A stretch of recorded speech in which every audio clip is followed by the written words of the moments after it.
Kabanata 4. Subukan ang kapangyarihan ng panalangin. Sa isang business office, sa itaas ng mga lansangan ng lungsod, dalawang lalaki ang seryosong nag-uusap. Ang isa ay labis na nababagabag sa isang negosyo at personal na problema, nakayuko at nakatingin sa sahig, hindi mapakali, pagkatapos ay umupo ng malungkot, siya ay isang larawan ng kawalan ng pag-asa. Siya ay lumapit sa iba para sa payo, dahil siya ay itinuturing na isang tao na may mahusay na pangunawa. Magkasama nilang hinanap ang problema mula sa bawat anggulo, ngunit tila walang resulta, na nagdulot lamang upang mas mapalalim ang panghihina ng loob ng nababagabag na lalaki. Sa tingin ko, walang makapangyarihan dito sa lupa ang makakapagligtas sa akin, buntong hininga niya. Ang isa ay nagmumuni-muni, pagkatapos ay nagsalita. Hindi ko iyan tinitingnan sa ganyang paraan. Naniniwala akong mali ka sa pagsasabi na walang kapangyarihan na makakatulong sa iyo. Sa personal kong karanasan, natuklasan ko na may sagot sa bawat problema. May kapangyarihan na maaaring makatulong sa iyo. Pagkatapos ay dahan-dahan siyang nagtanong. Bakit hindi mo subukan ang kapangyarihan ng panalangin? Medyo nagulat, sinabi ng pinanghihinaan ng loob na lalaki. Siyempre, naniniwala ako sa panalangin, ngunit marahil hindi ako marunong magdasal. Tinutukoy mo ito bilang isang bagay na praktikal na angkop sa isang problema sa negosyo. Hindi ko naisip na ganoon ang paraan ngunit ako ay handang subukan ang panalangin kung ituturo mo sa akin kung paano. Naglapat nga siya ng mga praktikal na pamamaraan ng panalangin, at sa takdang panahon ay nakuha niya ang kanyang sagot. Ang mga bagay sa huli ay naging mabuti. Hindi ibig sabihin na hindi siya nahihirapan. Sa katunayan, nahirapan siya dito, ngunit sa huli ay nagtagumpay siya sa problemang ito. Ngayon ay masigasig siyang naniniwala sa kapangyarihan ng panalangin, kaya't narinig ko kamakailan na sinabi niya, lahat ng problema ay may solusyon, at malulutas ng tama kung mananalangin ka. Ang mga expert sa pisikal na kalusugan at kagalingan ay madalas na gumagamit ng panalangin sa kanilang therapy. Ang kapansanan, tensyon, at mga kaguluhan sa magkamag-anak, ay maaaring magresulta dahil sa kawalan ng panloob na pagkakasundo. Kapansin-pansin kung paano ibinabalik ng panalangin ang maayos na paggana ng katawan at kaluluwa. Sinabi ng isang kaibigan ko, na isang physiotherapist, sa isang lalaking kinakabahan na kanyang minamasahe. Gumagana ang Diyos sa pamamagitan ng aking mga daliri, habang sinisikap kong i-relax ang iyong pisikal na katawan, na siyang templo ng iyong kaluluwa. Habang inaayos ko ang iyong panlabas na katawan, gusto kong ipagdasal mo ang kaluwagan ng Diyos sa iyong kalooban. Ito ay isang bagong ideya para sa pasyente, ngunit siya ay nasa isang maayos na disposisyon at sinubukan niyang ipasa ang ilang mga iniisip ng kapayapaan sa kanyang isipan, at namangha siya sa nakaka-relax na epekto nito sa kanya. Si Jack Smith, operator ng isang health club, na tinatangkilik ng maraming kilalang tao, ay naniniwala sa therapy ng panalangin at ginagamit ito. Siya ay dating boksingero, pagkatapos ay nagtrabaho bilang driver ng truck, sumunod ay nagmaneho ng taxi, at sa huli ay nagbukas ng kanyang health club. Sinabi niya na habang sinusuri niya ang kanyang mga customer, para sa pisikal na katabaan ay sinisiyasat din niya ang espiritual na katabaan, dahil sinabi niya, hindi mo maaaring gawing malusog ang isang tao ng pisikal, hanggang hindi mo siya ginagawang malusog sa espiritual. Isang araw si Walter Houston, ang aktor, ay nakaupo sa tabi ng mesa ni Jack Smith.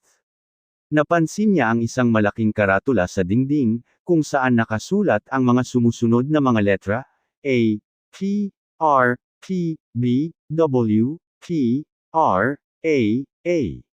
Sa gulat ay nagtanong si Houston, ano ang ibig sabihin ng mga letra na iyon? Tumawa si Smith at sinabi, ito ay nangangahulugan na, affirmative prayers release powers by which positive results are accomplished. Na ang ibig sabihin, ay tumutukoy ito sa pagsang-ayon sa panalangin na pinalalaya ang mga kapangyarihan, na siyang nagdadala ng positibong mga resulta. Nalaglag ang panga ni Houston sa pagtataka. Well, hindi ko inaasahan na makarinig ng ganoon sa isang health club. Gumagamit ako ng mga paraan na ganyan, sabi ni Smith, upang magtaka ang mga tao para itanong nila kung ano ang ibig sabihin ng mga letra na iyan. Nagbibigay iyon sa akin ng pagkakataong sabihin sa kanila na naniniwala ako, na ang mga affirmative prayer, ay laging may resulta. Si Jack Smith, ang nagtataguyod ng kalusugang pisikal na tumutulong sa mga tao na manatiling malusog, ay naniniwala na ang panalangin ay mahalaga, kung hindi man ay mas mahalaga, kaysa ehersisyo, steam baths, at pagpapalaki ng katawan. Ito ay isang mahalagang bahagi ng proseso ng pagpapalabas ng kapangyarihan. Ang mga tao ay gumagawa ng higit na pagdarasal ngayon kaysa dati, dahil nalaman nila na ito ay nagdaragdag sa personal na kahusayan. Ang panalangin ay tumutulong sa kanila na pagkunan ng mga puwersa, at gamitin ang lakas na hindi magagamit. Sabi ng isang sikat na psychologist, ang panalangin ay ang pinakamalaking kapangyarihan na magagamit ng individual sa paglutas ng kanyang mga personal na problema. Ang kapangyarihang ito ay nagpapamangha sa akin. Ang kapangyarihan ng panalangin ay isang pagpapakita ng enerhiya. Kung paanong mayroong mga siyentipikong pamamaraan para sa pagpapalabas ng atomic energy, mayroon ding mga siyentipikong pamamaraan para sa pagpapalabas ng espiritual na enerhiya, sa pamamagitan ng mekanismo ng panalangin. Kitang-kita ang kapana-panabik na mga pagpapakita ng nagbibigay siglang puwersang ito. Ang kapangyarihan ng pagdarasal ay tila kayang gawing normal ang proseso ng pagtanda, pawiin, o limitahan ng kahinaan at pagkasira. Hindi mo kailangang mawala ng iyong pangunahing enerhiya, o mahalagang kapangyarihan, o maging mahina at walang sigla bilang resulta lamang ng pag-iipon ng mga taon. Hindi kinakailangang pahintulutan ang iyong espiritu na lumubog, o lumabo, o pumurol. Ang panalangin ay makapagpapasariwa sa iyo, tuwing gabi at makapagpapadala sa iyo ng panibagong araw tuwing umaga. Maaari kang makatanggap ng patnubay sa mga problema, kung pahihintulutan ang panalangin na umiral sa iyong subconscious, ang lugar ng mga puwersa na tumutukoy kung tama o mali ang iyong gagawin. Ang panalangin ay may kapangyarihan na panatilihing tama at maayos ang iyong mga reaksyon. Ang time team na panalangin ay pumapasok sa iyong subconscious ay maaaring baguhin ka. Ito ay nagpapalabas at nagpapanatili ng malayang daloy ng kapangyarihan. Kung hindi mo pa naranasan ang kapangyarihang ito, marahil kailangan mong matuto ng mga bagong pamamaraan ng panalangin. Mainam na pag-aralan ang panalangin mula sa punto ng kahusayan. Karaniwan, ang pagbibigay diin ay lubos na relihiyoso, bagamat walang hiwalay na umiiral sa pagitan ng dalawang konsepto. Ang pang-agham na espiritual na kasanayan ay nag-aalis ng stereotype na pamamaraan tulad ng ginagawa nito sa pangkalahatang agham. Kung nagdarasal ka sa isang tiyak na paraan, kahit na nagdulot ito sa iyo ng mga pagpapala, na walang alinlangang mayroon ito, marahil ay maaari kang manalangin ng mas kapaki-pakinabang, sa pamamagitan ng pag-iiba-iba ng pattern at sa pamamagitan ng pag-eksperimento sa mga sariwang formula ng panalangin. Kumuha ng mga bagong insight, magsanay ng mga bagong kasanayan upang makamit ang pinakamahusay na mga resulta. Mahalagang malaman na kinakaharap mo ang pinakamalakas na kapangyarihan sa mundo kapag nananalangin ka. Hindi ka gagamit ng makalumang kerosene lamp para sa ilaw. Gusto mo ang pinaka-up-to-date na mga lighting device. Ang mga bago at sariwang espiritual na pamamaraan, ay patuloy na natutuklasan ng mga kalalakihan at kababaihan ang espiritual na kahusayan. Maipapayo na mag-eksperimento sa kapangyarihan ng panalangin ayon sa mga pamamaraan na nagpapatunay na mabuti at epektibo. Kung ito ay tila bago at kakaibang siyentipiko, tandaan na ang sekreto ng panalangin ay ang hanapin ang proseso, na pinakamabisang magbubukas ng iyong isip ng mapagkumbaba sa Diyos. Anumang paraan kung saan maaari mong pasiglahin ang kapangyarihan ng Diyos, na dumaloy sa iyong isip ay lahitimo at magagamit.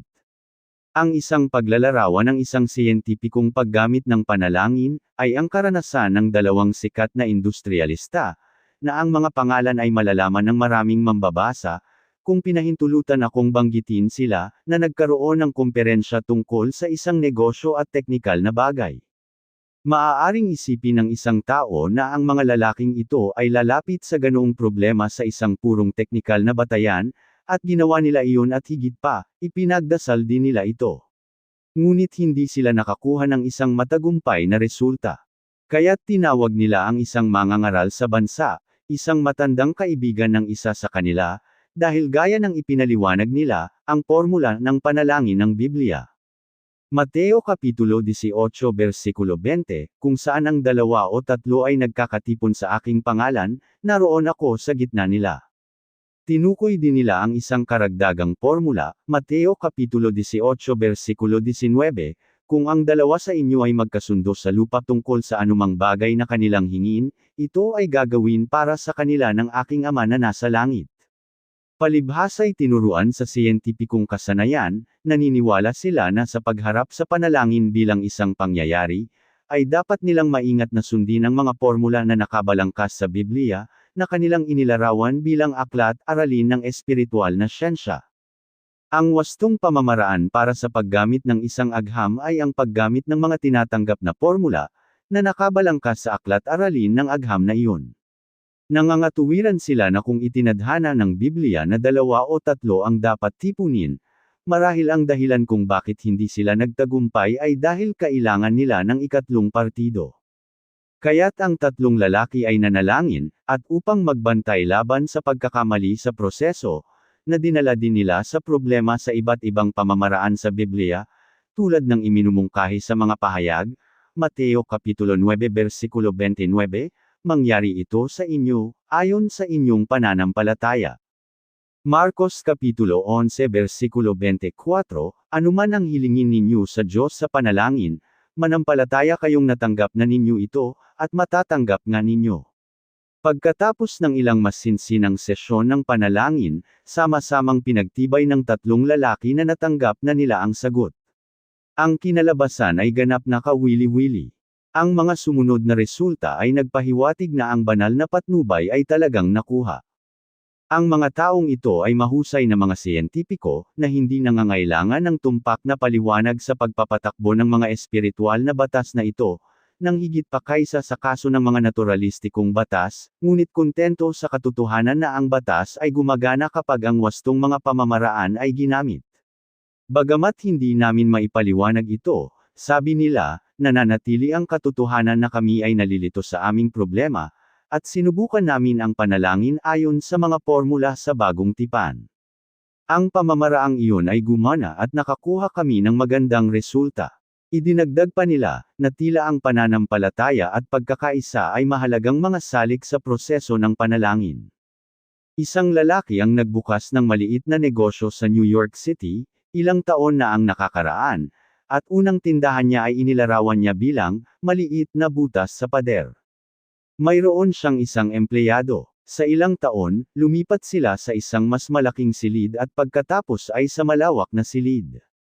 Ito ay naging isang matagumpay na operasyon.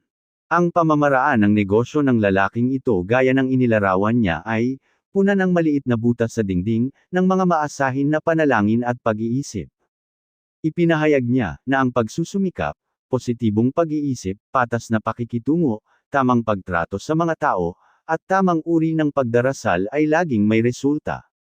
Ang tao na ito, na may malikhain at kakaibang pag-iisip, ay gumawa ng sarili niyang simpleng formula para sa paglutas ng kanyang mga problema, at pagtagumpayan ang kanyang mga paghihirap sa pamamagitan ng kapangyarihan ng panalangin. Ito ay isang kakaibang formula, ngunit naranasan ko na ito, at personal kong nalaman na ito ay gumagana. Iminungkahi ko ito sa maraming tao na nakakita rin ng tunay na halaga sa paggamit nito. Inirerekomenda ko ito sa iyo. Narito ang mga formula. Una, ipanalangin. Ikalawa, ilarawan sa isip. Ikatlo, isagawa. Sa pamamagitan ng pagdarasal, ang ibig sabihin ng aking kaibigan ay isang pang-araw-araw na sistema ng malikhaing panalangin. Nang magkaroon ng problema ay sinabi niya ito sa Diyos ng napakasimple at direkta sa panalangin. Bukod dito, hindi siya nakipag-usap sa Diyos tungkol sa isang malawak at malayong anino, ngunit iniisip niya na ang Diyos ay kasama niya sa kanyang opisina, sa kanyang tahanan, sa kalye, sa kanyang sasakyan, palaging malapit bilang isang katuwang, bilang isang malapit na kasama. Sineseryoso niya ang utos ng Biblia na manalangin ng walang tigil. Binigyang kahulugan niya ito, na ibig sabihin ay dapat niyang gawin araw-araw na talakayin sa Diyos sa natural at normal na paraan, ang mga tanong na kailangang magpasya at harapin. Ang presensya ay dumating sa huli, upang duminahin ang kanyang kamalayan at sa huli ang kanyang walang malay na pag-iisip. Pinapanalangin niya ang kanyang pang-araw-araw na buhay. Nagdarasal siya habang naglalakad, o nagmamaneho ng kanyang sasakyan, o nagsasagawa ng iba pang pang-araw-araw na gawain. Pinuno niya ang kanyang pang-araw-araw na buhay na puno ng panalangin, ibig sabihin, namuhay siya sa pamamagitan ng panalangin. Hindi siya madalas na lumuluhod upang mag-alay ng kanyang mga panalangin ngunit, halimbawa, sasabihin sa Diyos tungkol sa isang malapit na kasama, "Ano ang gagawin ko, tungkol dito, Panginoon, o bigyan mo ako ng bagong pananaw tungkol dito, Panginoon." Nanalangin siya sa kanyang isipan at nagdasal sa kanyang mga gawain. Ang pangalawang bahagi sa kanyang formula ng malikhaing panalangin ay ang maglarawan sa isip. Ang pangunahing kadahilanan sa pisika ay puwersa. Ang pangunahing kadahilanan sa sikolohiya ay ang maisakatuparan ang nais. Ang taong nag-aakala ng tagumpay ay may posibilidad na magkaroon ng tagumpay.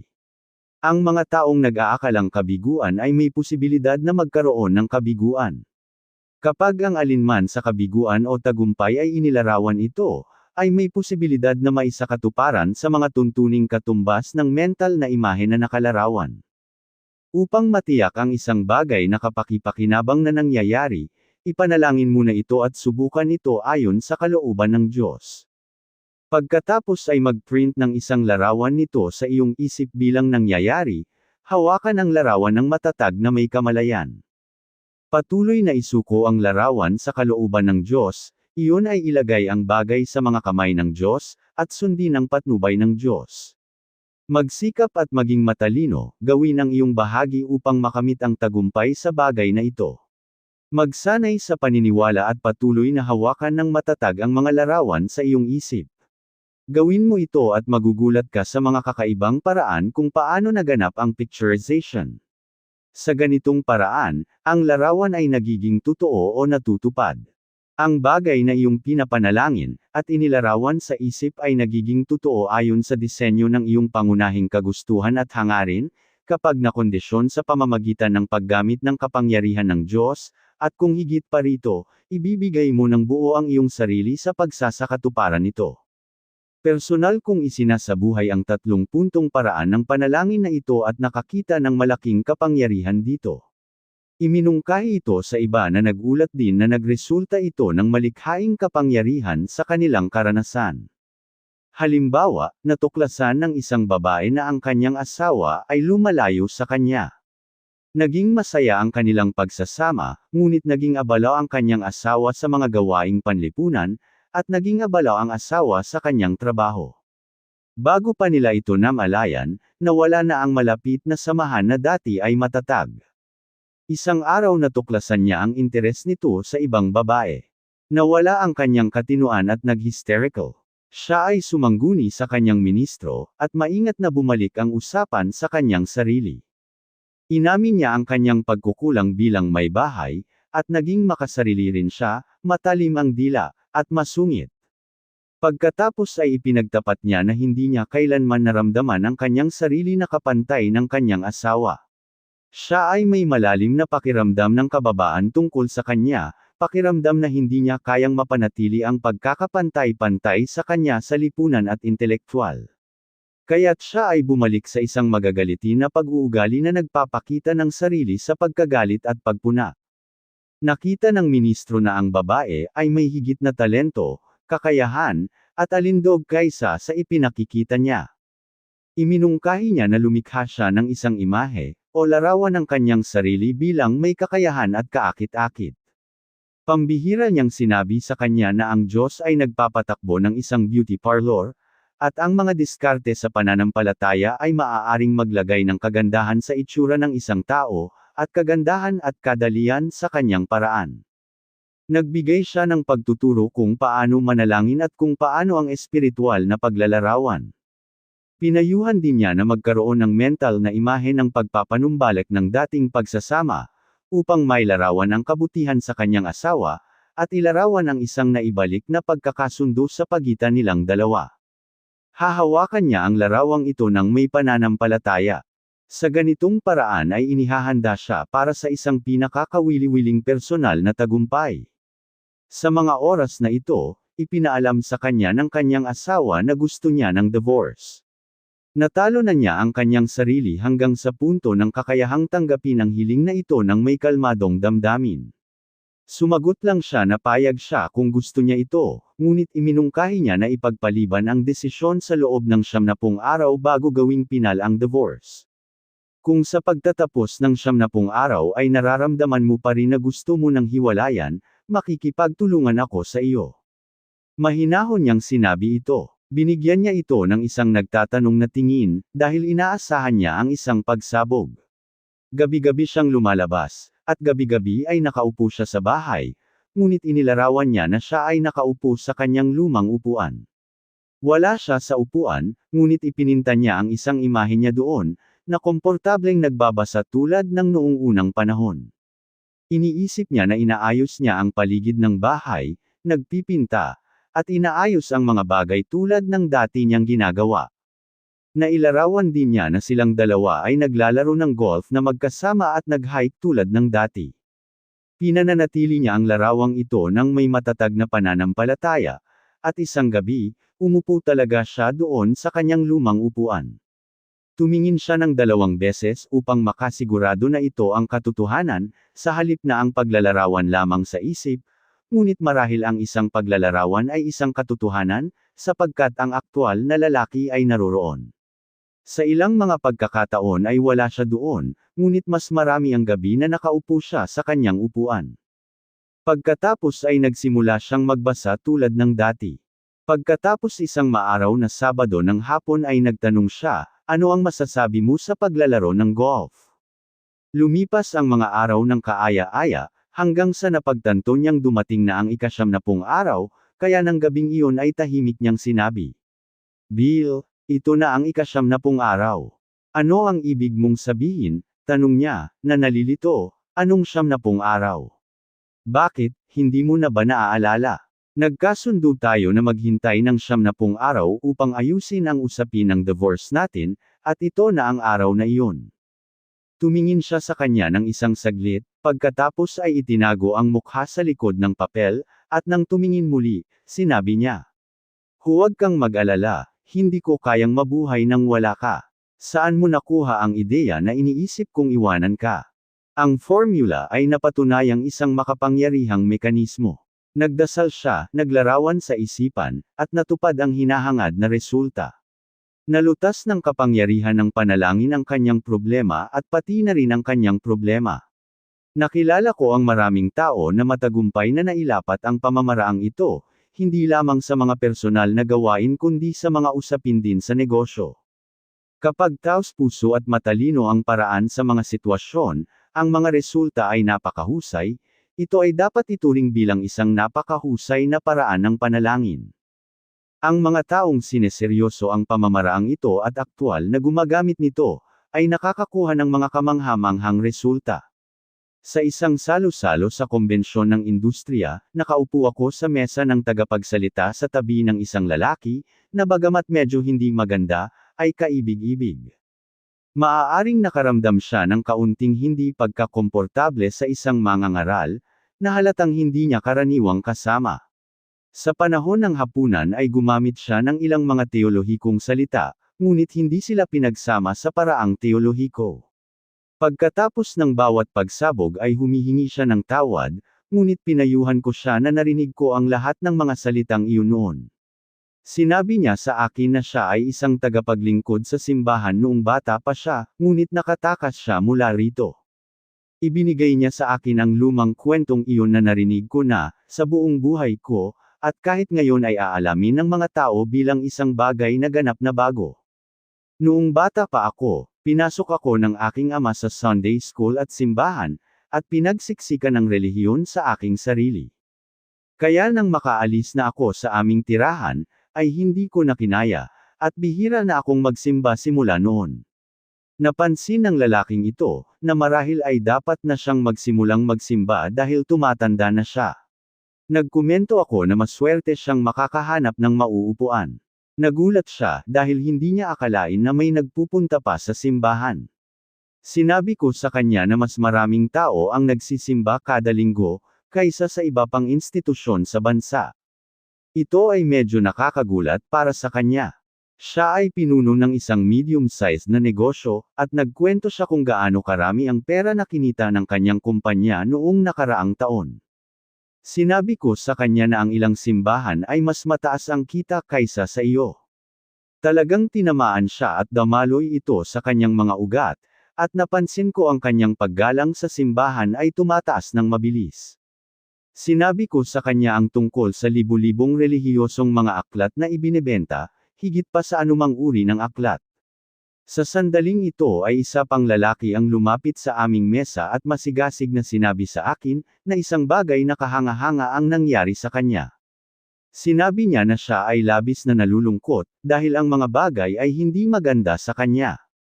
Nagpasya siyang lumayo ng 1 linggo o higit pa, at sa bakasyong ito ay basahin ang isa sa aking mga libro, kung saan nakabalangkas ang mga praktikal na diskarte sa pananampalataya. Sinabi niya na ito ang nagdala sa kanya ng unang kasiyahan at kapayapaang nadama niya. Hinihikayat siya nito sa sarili niyang mga posibilidad. Nagsimula siyang maniwala na ang sagot sa kanyang problema ay praktikal na relihiyon. Kaya sinimulan kong isagawa ang mga espiritual na alituntunin na ipinakita sa iyong aklat. Nagsimula akong maniwala at nagpatibay na sa tulong ng Diyos, ang mga layunin na sinisikap kong makamit ay maaaring makamit. Isang pakiramdam ang sumagi sa akin na ang lahat ay nangyayari na maging maayos, at mula noon ay wala nang makakapagpabagabag sa akin. Talagang alam kong magiging okay ito, kaya't nagsimula akong makatulog ng mas mabuti at bumuti ang pakiramdam. Pakiramdam ko ay uminom ako ng gamot na pangpalakas. Ang aking bagong pag-unawa, at kasanayan sa mga espiritual na pamamaraan ang naging punto ng pagbabago. Nang iwan niya kami, ang kasama ko sa mesa, na nakinig sa recital na ito, ay nagsabi, wala pa akong narinig na ganyan dati. Ang taong iyon ay nagsasalita tungkol sa relihiyon bilang masaya na gumagawa. Hindi ito ipinakita sa akin ng ganoon, ang impresyon na ang relihiyon ay halos isang agham, na magagamit mo ito upang mapabuti ang iyong kalusugan, at maging mas mahusay ang iyong trabaho. Hindi ko naisip ang relihiyon sa koneksyon na iyon. Pagkatapos ay idinagdag niya, pero alam mo ba kung ano ang tumatak sa akin? Iyon ang mukha ng tao na iyon. Ngayon ang nakakagulat na katotohanan, ay nang sabihin ng aking kasama sa mesa ang pahayag na iyon, ang hitsura ng parehong hitsura ay sa kanyang sariling mukha. Sa kauna-unahang pagkakataon ay nakuha niya ang ideya na ang pananampalatayang relihiyon, ay hindi isang bagay na banal ngunit ito ay isang siyentipikong pamamaraan para sa matagumpay na pamumuhay. Pinagmamasdan niya mismo ang praktikal na paggawa ng kapangyarihan ng panalangin sa personal na karanasan. Sa personal, naniniwala ako na ang panalangin ay isang pagpapadala ng mga vibrations mula sa isang tao, patungo sa isa pa at sa Diyos. Lahat ng sansinukob ay nasa vibration. May mga vibration sa mga molecule ng isang table. Ang hangin ay puno ng vibrations. Ang reaksyon sa pagitan ng mga tao ay nasa vibration din. Kapag nagpadala ka ng panalangin para sa ibang tao, ginagamit mo ang puwersang likas sa isang espiritual na universo. Dinadala mo mula sa iyong sarili patungo sa ibang tao ang isang pakiramdam ng pagmamahal, pagiging matulungin, suporta, pakikiramay, makapangyarihang pag-unawa, at sa prosesong ito ay ginigising mo ang mga vibration sa sansinukob, kung saan isinasakatuparan ng Diyos ang mabubuting layunin na ipinagdarasal. Mag-eksperimento sa prinsipyong ito at malalaman mo ang kamangha-manghang mga resulta nito. Halimbawa, mayroon akong ugali, na madalas kong ginagamit, ang pagdarasal para sa mga tao habang dinadaanan ko sila. Naaalala ko na nasa tren ako, na naglalakbay sa West Virginia nang may naisip ako. Nakita ko ang isang lalaki na nakatayo sa isang platform ng istasyon, pagkatapos ay lumipat ang tren at siya ay nawala sa paningin ko. Sumagi sa isip ko na una at huling beses ko na siyang nakita. Ang kanyang buhay at ang aking buhay ay bahagyang nagkaugnay sa isang bahagi lamang ng isang saglit. Pumunta siya sa direksyon niya at pumunta ako sa direksyon ko. Iniisip ko kung ano ang magiging takbo ng buhay niya. Pagkatapos ay nanalangin ako para sa lalaking iyon, na nagpapadala ng isang pagsang-ayon, isang panalangin na ang kanyang buhay ay mapuno ng mga pagpapala. Pagkatapos ay nagsimula akong manalangin para sa ibang mga tao na nakita ko habang dumaraan ang tren. Nanalangin ako para sa isang lalaking nag-aararo sa bukid, at hiniling ko sa Panginoon na tulungan siya at bigyan siya ng magandang ani. Nakita ko ang isang ina na nagsasampay ng mga damit, at ang dami na nakahilera ng mga bagong laban na damit, ay nagsasabing siya ay may malaking pamilya. Ang isang sulyap sa kanyang mukha at ang paraan sa kung saan niya hinahawakan ang mga damit ng mga bata, ay nagsabi sa akin na siya ay isang masayahing babae. Nanalangin ako para sa kanya, na magkaroon siya ng masayang buhay, na ang kanyang asawa ay palaging tapat sa kanya, at maging totoo. Nanalangin ako na sana sila ay maging isang relihiyosong pamilya at ang mga bata ay lumaki na matatag at marangal na kabataan. Sa isang istasyon ay nakita ko ang isang lalaki na nakasandal sa dingding na nakatulog, at nanalangin ako na sana ay magising siya at magkaroon ng ginhawa at may halaga. Pagkatapos ay huminto kami sa isang istasyon, at may isang kaibig-ibig na maliit na bata. Ang isang pantalon ay mas mahaba kaysa sa isa, kamisete na nakabukas sa leeg, nakasuot ng napakalaking sweater, magulo ang buhok, marumi ang mukha.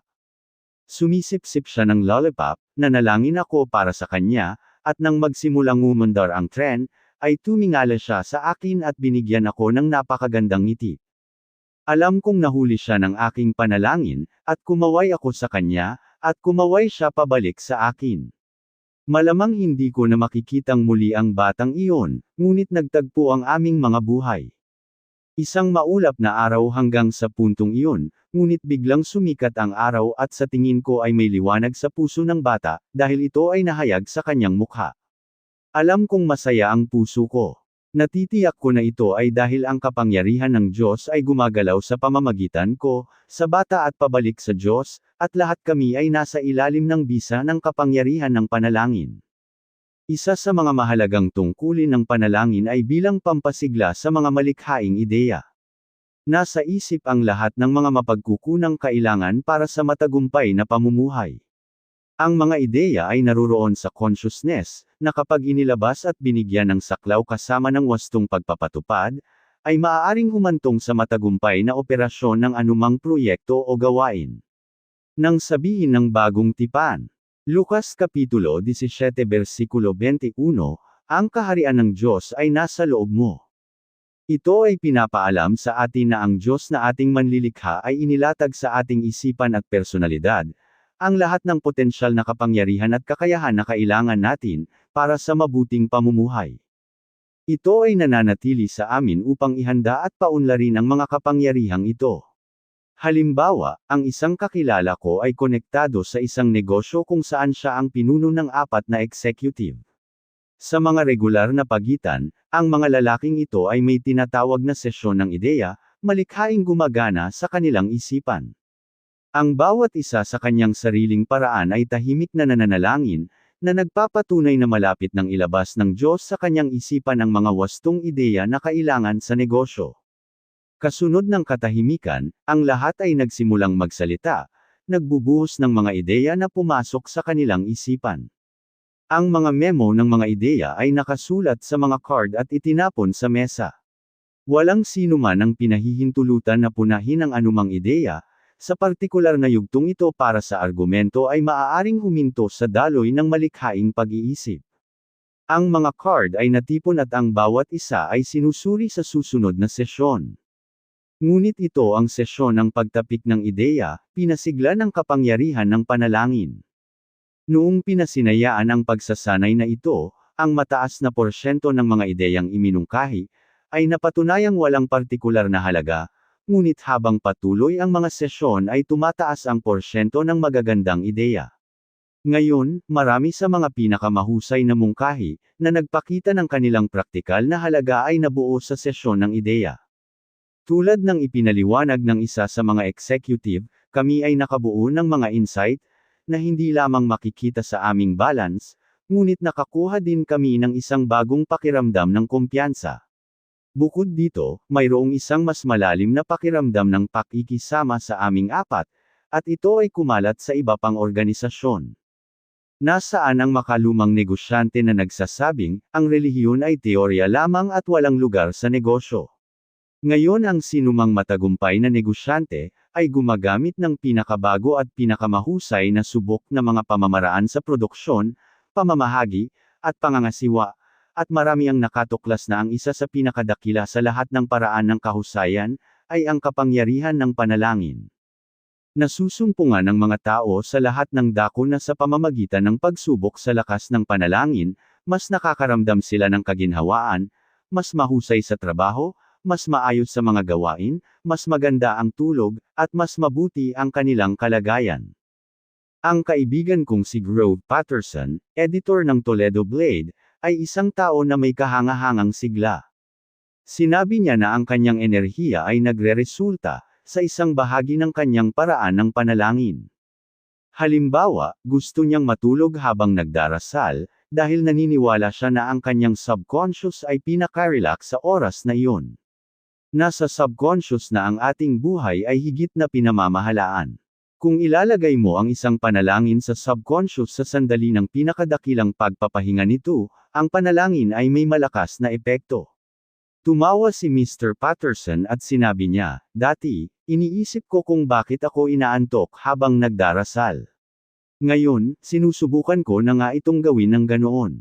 Maraming kakaibang paraan ng panalangin ang napunta sa aking pansin, ngunit ang isa sa pinaka-epektibo ay ang itinaguyod ni Frank Laubach, sa kanyang mahusay na aklat na Prayer, The Mightiest Power in the World.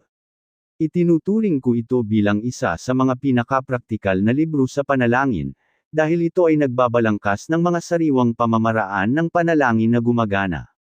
Naniniwala si Dr. Laubach, na ang aktwal na kapangyarihan ay nabuo sa pamamagitan ng panalangin.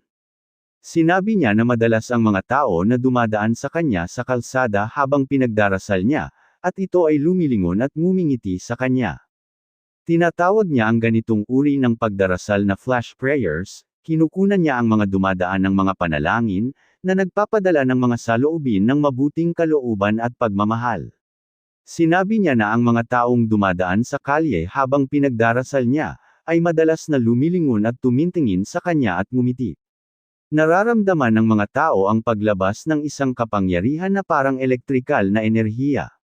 Sa isang bus, siya ay nagbigay ng mga panalangin sa kanyang mga kapwa pasahero. Minsan ay nakaupo siya sa likod ng isang lalaki na tila napakalungkot. Napansin niya pagpasok niya sa bus, na ang lalaki ay nakakunot ang noo.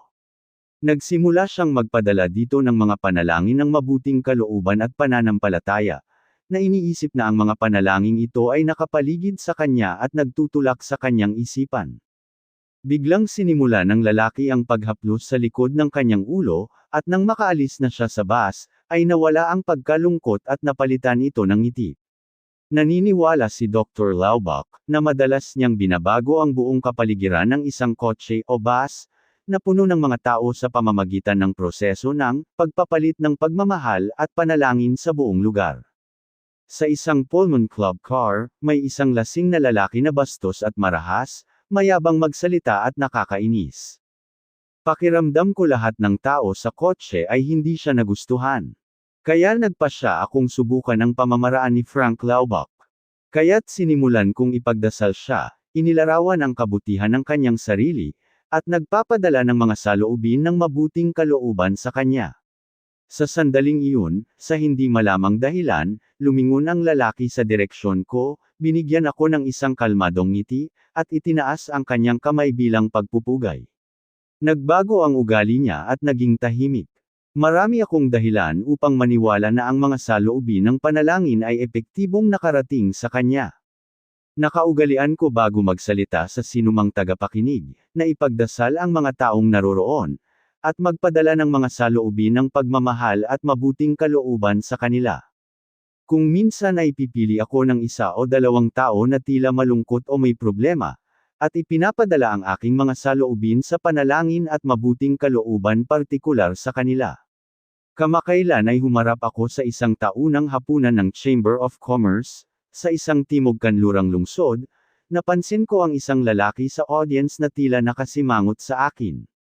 Posible na ang ekspresyon ng mukha niya ay hindi nauugnay sa akin, ngunit tila nagagalit siya.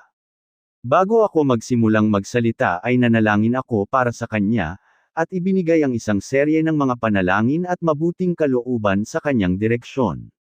Habang nagsasalita ako, pinagpatuloy ko ito. Nang matapos ang pagpupulong, habang nakikipagkamay sa paligid ko, biglang napahawak ang kamay ko sa napakalaking pagkakahawak, at nakatingin ako sa mukha ng lalaki. Ngumiti siya ng maluwag. Sa totoo lang, hindi kita nagustuhan nang dumating ako sa pagpupulong na ito, sabi niya.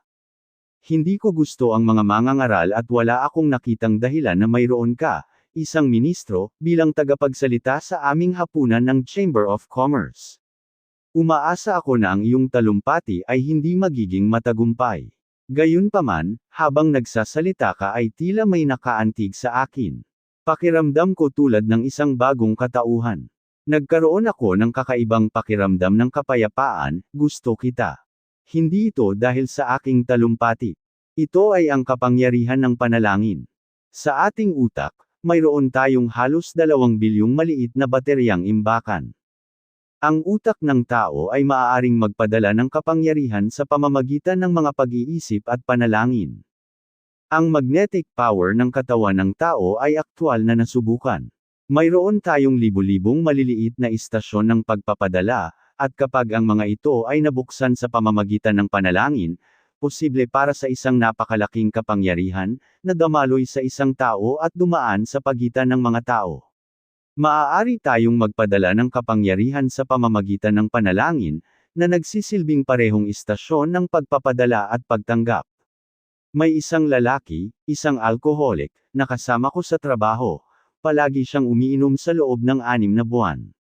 Nasa isang business trip siya, at isang Martes ng hapon mga 4:00, ay nagkaroon ako ng malakas na impresyon na siya ay may problema. Ang lalaking ito ang nangingibabaw sa aking pag-iisip.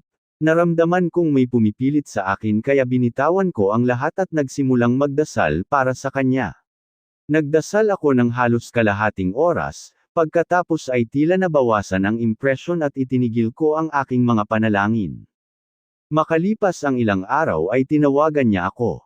Buong linggo akong nasa Boston, sabi niya, at gusto kong malaman mo na lagi pa rin akong umiinom, pero noong unang linggo, nahirapan ako ng sobra. Ito ba ay noong Martes, ng 4:00, tanong ko. Namangha siya at sumagot, oo, paano mo nalaman? Sino nagsabi sa'yo? Walang nagsabi sa akin, sagot ko. Ibig sabihin, walang tao ang nagsumbong sa akin.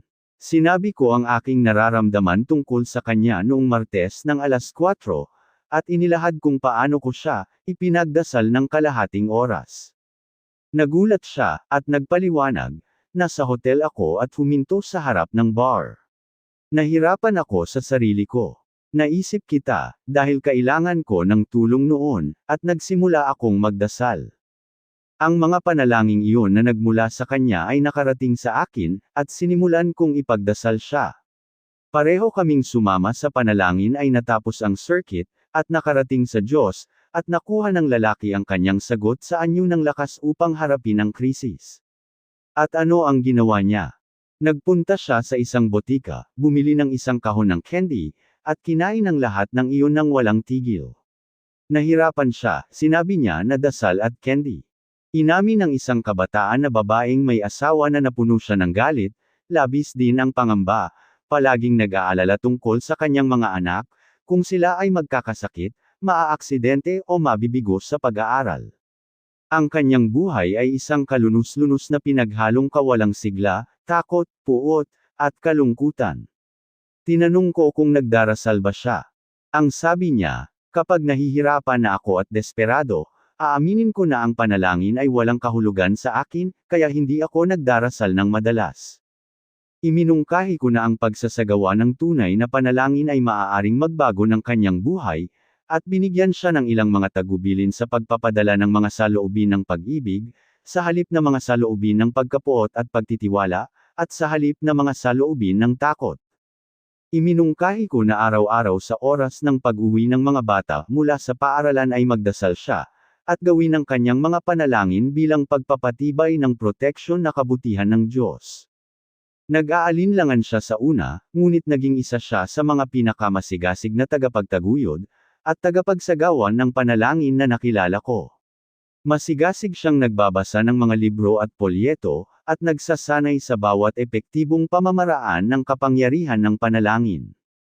Ang pamamaraang ito ay nagpabago sa kanyang buhay, gaya ng inilalarawan ng sumusunod na liham na isinulat niya sa akin kamakailan. Pakiramdam ko na kami ng aking asawa ay parehong nakagawa ng kahangahangang pag-unlad nitong mga nakaraang linggo. Ang aking pinakamalaking pag-unlad ay nagmula noong gabing sinabi mo sa akin, na araw-araw ay isang magandang araw kung mananalangin ka. Sinimulan kong isabuhay ang ideya, ng pagpapatibay nito na magiging isang magandang araw, sa sandaling ako ay magising sa umaga, at maaaring positibo kung masasabi na wala akong masama, o nakakainis na araw mula noong panahong iyon.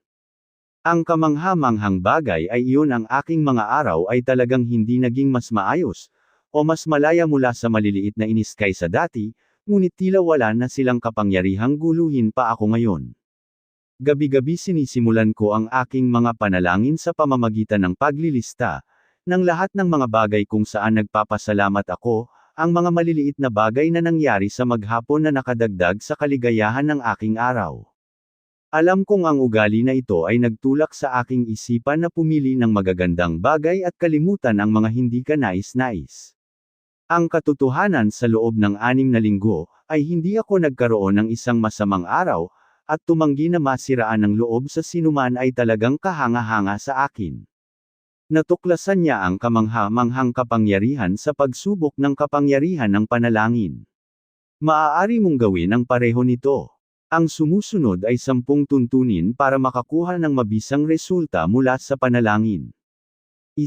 Maglaan ng ilang minuto araw-araw. Huwag magsabi ng kahit ano. Sanayin lamang ang pag-iisip tungkol sa Diyos.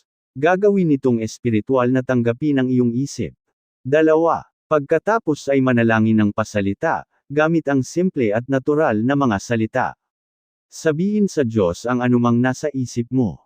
Huwag isipin na kailangan mong gumamit ng mga stereotype na maka-Diyos na parirala. Makipag-usap sa Diyos sa iyong sariling wika. Naiintindihan niya ito. 3. Manalangin habang ginagawa mo ang araw na ito, sa subway, sa bus, o sa iyong desk. Gamitin ang mga minutong panalangin sa pamamagitan ng pagpikit ng iyong mga mata, upang isara ang mundo at tumutok sandali sa presensya ng Diyos. Habang ginagawa mo ito araw-araw, mas madarama mo ang presensya ng Diyos. 4. Huwag palaging magtanong kapag ikaw ay nananalangin, ngunit sa halip ay pagtibayin na ang mga pagpapala ng Diyos ay ibinibigay, at ituon ang karamihan sa iyong mga panalangin sa pagbibigay ng pasasalamat. 5. Manalangin ng may paniniwala na ang taos-pusong panalangin ay maaaring abutin, at palibutan ang iyong mga mahal sa buhay ng pagmamahal at proteksyon ng Diyos. 6. Huwag gumamit ng negatibong kaisipan sa panalangin. Ang mga positibong pag-iisip lamang ang may resulta. 7. Palaging ipahayag ang kahandaan na tanggapin ang kalooban ng Diyos. Hingin mo kung ano ang gusto mo, ngunit maging handang tanggapin kung ano ang ibinibigay sa iyo ng Diyos. Maaaring ito ay mas mahusay kaysa sa kung ano ang iyong hinihiling. 8. Isagawa ang saloobin ng paglalagay ng lahat sa mga kamay ng Diyos. Hilingin ang kakayahang gawin ang iyong makakaya, at ipaubaya ang mga resulta ng may kumpiyansa sa Diyos. 9. Ipagdasal ang mga taong hindi mo gusto o nang api sa iyo. Ang pagkakaroon ng hinanakit ay unang sagabal sa espiritual na kapangyarihan. 10. Gumawa ng listahan ng mga taong dapat ipanalangin. Kapag mas nananalangin ka para sa ibang tao, lalo na sa mga hindi konektado sa iyo, mas maraming resulta ng panalangin ang babalik sa iyo. Marami pong salamat sa inyong pakikinig. Kung nagustuhan nyo, maaari po lamang na pindutin ang like, at subscribe button, at ang notification bell, Upang lagi kayong updated